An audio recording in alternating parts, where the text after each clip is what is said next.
As the latest round of international climate talks, COP28, gets underway in Dubai, the Labour Party is announcing a national warm homes plan. So, under the scheme, 90 million homes would be insulated, costing the taxpayer £6 billion a year. But Chancellor Jeremy Hunt has today accused Labour of being fundamentally dishonest about its tax and spending plans. Well, we're joined now by the party's Shadow Science Secretary, Peter Kyle. Good morning to you, Mr Kyle. Thank you very much for joining us this morning. Let's start with that accusation from Jeremy Hunt that Labour are being fundamentally dishonest about its tax and spending plans. I think it starts with the suggestion that are Labour going to support the government's autumn statement plan to cut national insurance by 2% in January? Is that the intention of Labour? We will always support the lowering of taxes on working people. But let's be really clear. Jeremy Hunt needs to explain where this money is coming from too. We have opposed all of the tax rises on working people for the £2 to 2 pence that he's just taken off. He's put on 10 pence in other taxes. So our taxes overall will be going up. We want to make sure that we can lower taxes on working people. And when we get into government, we want to make sure we have a growing economy and we can make sure that working people benefit. So but for right now, we'll make sure we'll do what we can on behalf of working people. Mr Kyle, if I may, sorry. My point was that what Jeremy Hunt is getting at is the fact that the tricky thing he says, for Labour is if you are going to support the government's £9 billion a year tax cut and yet at the same time pledge to borrow £28 billion for your green investment, there is no way that you can do the two things. They aren't... And reduce debt, they aren't also pledged. Mutually supportive of each other. So where is the money going to come from for this £28 billion green investment when you're supporting these tax cuts? Thanks, but there is nothing that illustrates the need for a general election more than the premise that Jeremy Hunt has outlined, because he assumes that the economic mismanagement of our country will continue along the same lines that it is now, with high tax, low growth, and then we have this absurd situation where constantly we have things like the mini-budget where they are borrowing money in order to pay for revenue funding and tax breaks for our country. We don't want to talk about the Tories at the moment, if that's all right, Mr Kyle. We're talking about what our viewers want to understand, as you say. There may well be an election coming up soon. They want to understand where Labour are coming from with these things, where Labour are going to get the money from.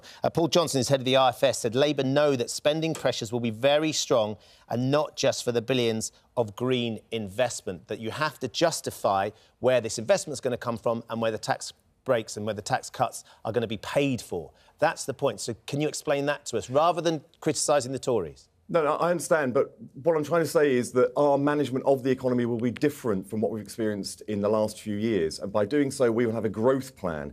That plan will make sure that we can get Britain building again. Yes, we'll have a warm homes plan, insulating 2 million homes every year. These are things that stimulate the economy in a way that's sustainable and gets fundamental growth into the economy. We will also make sure that we establish new institutions that hold government to account, so that we know that, for example, the new Office for Budget Responsibility, so that taxpayers can see that their money is being spent wisely and effectively. These are all things that drove... is that we hear from the government, sorry, Mr Garraway, but just to clarify, we hear from the government that their solution to the problems is growth as well.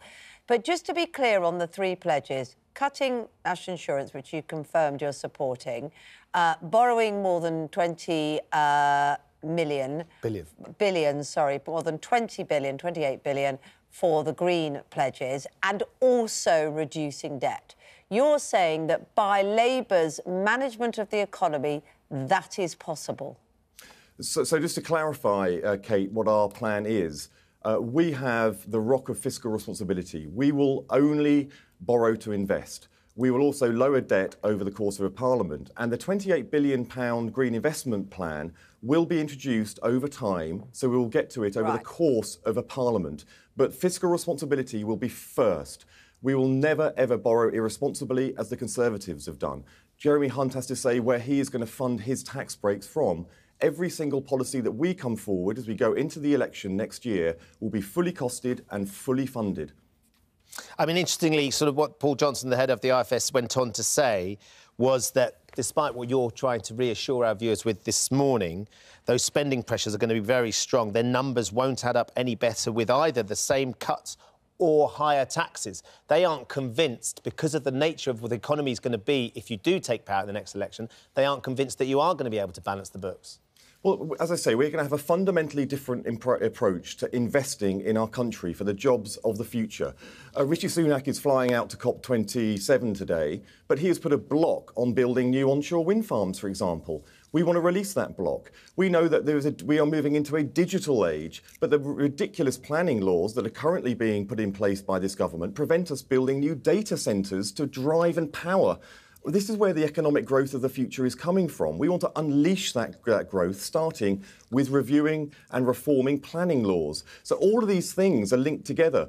And let's just also talk about the NHS. You can't have high growth in an economy when 7.5 million people are waiting for treatment on the NHS in England alone. Our country is being held back by the mismanagement of our public services and our economy. This is why we want to have a fundamentally different approach. That's why we don't just need another reset with Rishi Sunak. We need the general election so we can have a proper restart for our country. COP28, I think you might have said 27. I did it earlier as well. We're all living in the past. COP28 gets underway today in Dubai.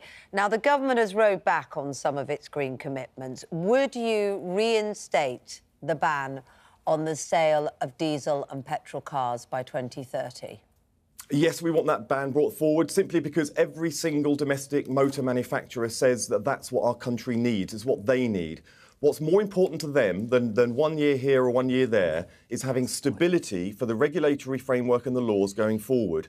And there's this other strange thing that strikes me about this, is that the EU has delayed its plan because it has a lot of motor manufacturing there that are taking a different decision to us here in the UK. If we can get there early, it means that we have a massive export opportunity into the EU. We have, if you want to use the phrase, a Brexit opportunity here, but the Prime Minister, Rishi Sunak, and the Tories have sided with the EU and going along with their targets. Let's bring that target to where it is currently now, and make sure we get there and create this incredible opportunity, because our manufacturers are already making that transition.